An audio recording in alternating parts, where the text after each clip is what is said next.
for today is really reinventing Zoom, right? You've heard from Steve how the tremendous technology that we've built into the Lumia 1020 allows you to look at photography in a totally different way. Images that you capture now have the potential to reveal different angles that you never thought was possible before. And living in Singapore, right, very often we take a lot of pictures and then we don't go into the finer details to understand what else we could have captured in there. And the next segment of our program, I would invite a photographer, Danny Santos, to share with you his experience of using the Lumia 1020. What we've done together with Danny is really to arm him with a Lumia 1020 and have him take pictures of the Singapore scenes.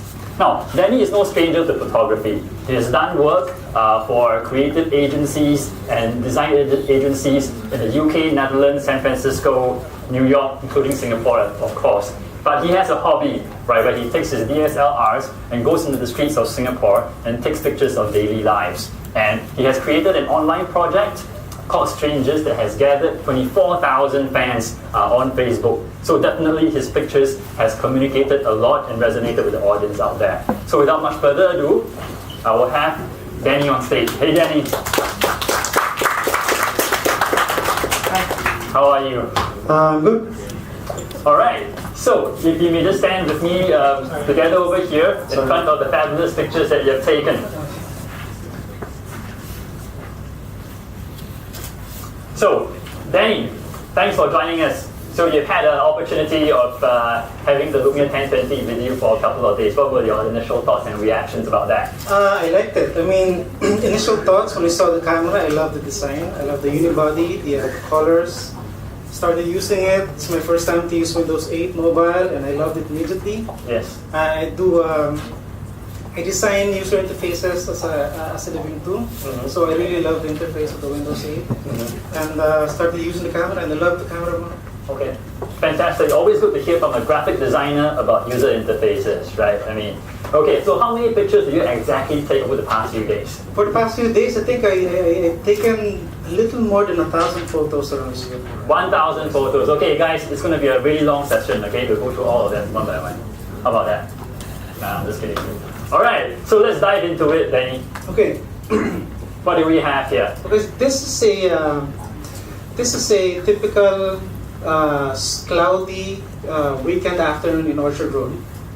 And what I did here is basically I just wanted to take a random crowd shot. So I just went in front of the crowd, put the camera up, and then took a random shots. Then when I was looking back, I wanted to see how much detail the camera could get. And yeah, if you can see here, you can actually zoom in, and you can still see the different facial expressions, and you can spot some interesting expressions here. Yeah, you could almost send a dentist over here to examine, right? I think so. I don't know, but definitely a lot of definition in this picture despite all the zooming in. Yep. And here's another picture. Yeah, this is a concert I attended last weekend. I was pretty far, the concert was pretty dark, and you will notice that the singer is very overexposed. So because the light was too far. The picture, yeah, not the clothes that she was wearing, by the way. Okay, please, carry on. So you can see, you cannot identify who the singer is because she was too lit up. So with the manual settings of the camera, I dialed down the exposure compensation. And then I was able to get some details right here. So you can see a little bit more of the screen and a little bit more of the singer right there. Who is this person anyway? That's Rihanna. Really? Yep. Yeah, looks like it. We zoomed in and the definition definitely is still there. Yep. How about this shot here, Danny? This is dusk. I think this is about 7:15, 7:13 in the afternoon. You're kidding me? It was really getting dark. Mm. And that was also in the F1 weekend, last Sunday. And how were you able to achieve this shot? What kind of settings did you use? For this one, I think this is just auto. Default. I think so. Yeah. Okay. And this one? This one very was, dynamic shot. Yeah, this one was just in the neighborhood. I went down and this was just in my HDB block. Okay. I set up a tripod, and then I used the long exposure shot. So So if you want to talk about the settings, I think this is about 2 seconds. Manual focus, ISO 100. So, Okay. yeah, and then a bus just went right through and then I got shot. Fantastic. And we'll just go through a few more. Yeah. So similar. And Similar. I love the way that the tree was also quite well defined in the foreground as well. Yeah, I love that too. This is a toy in my office, so I just wanted to test out how it can generate the background blur with the camera. So I think in photography terms, you call this kind of thing a Bokeh. A bokeh. Bokeh. Yeah. All I want right. to see how much bokeh it could produce. All right. And with the manual focus for the camera, you can actually select something in the foreground for the focus point, and then the background will be totally blurred. Next shot, yeah, and then same shot. Now the background is the one that's in focus. The foreground is totally blurred. And you managed to get the bird there. I got lucky with the bird there, exactly, yeah. All right. Yeah. Very cooperative birds we have here in Singapore. Actually, I waited for about 5-10 minutes just for a bird to fly over. Really? So you were just literally lying on the ground down there in the middle of Raffles I was Place? just doing this right there. Okay. That must have been some crazy sight for normal people, yeah. Okay. And Yeah, same thing, focus, selective focusing, Esplanade. anybody for fruits?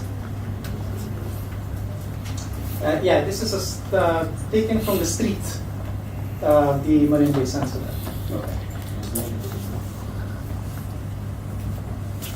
And then these are some of the other shots that Danny has taken as well, Yeah. right? Yeah. So thank you for your time, Danny, and for sharing your photography expertise and for showing us what are the sort of shots that are possible using the 1020 and giving your own third-party opinion on that as well. Cool, thank you for having me here. Thank you so much. So there you have it, Danny's standpoint on how he managed to use the Lumia 1020. So there's a quote from a very famous photographer, Ansel Adams, and he says something to this effect, right? That the most important part of the camera is the few inches behind it, which is you, right? And at this moment in time, I want to turn the time over to Bernie, and we will organize a hands-on session for all of you. You're actually going to be that few inches behind the 1020 to shoot pictures around this area and see how the 1020 can help you also look at Singapore in a very fresh manner from the rooftop or within this room. Can I ask a quick